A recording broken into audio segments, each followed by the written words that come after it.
Hi everyone! Ako nga pala si Siyang Tunay. Hindi ko totoong pangalan pero yan ang tawag sa akin ng mga kaklase ko. Hala, Siyang Tunay ba yan?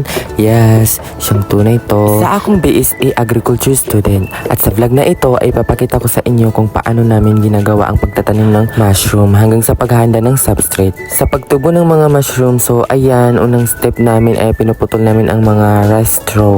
Yan yung mga tuyong tangkay ng palay. Pagkatapos anihin ang palay, ganun.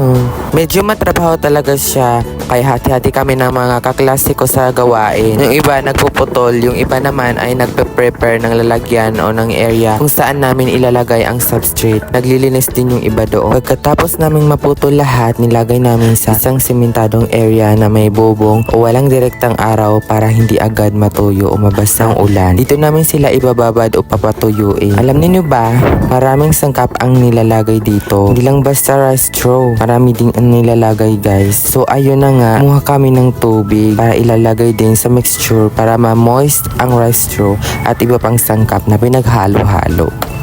So yun. So ayan guys, nilalagay na namin lahat ng mga sangkap sa pinaghalong substrate. Dito na rin namin ilalagay ang restro na siya namang magiging main base ng ating mushroom bed. Habang nilalagay namin, sinigurado namin pantay-pantay ang pagkakahalo para maging maganda ang pagtubo. So ayan na nga guys, bukas pa yan matutuyo. So continue tayo bukas sa pag-vlog. So ayan, continue tayo sa next video, sa day 2, ang pag-steaming or boiling para mapatay ang mga bakterya.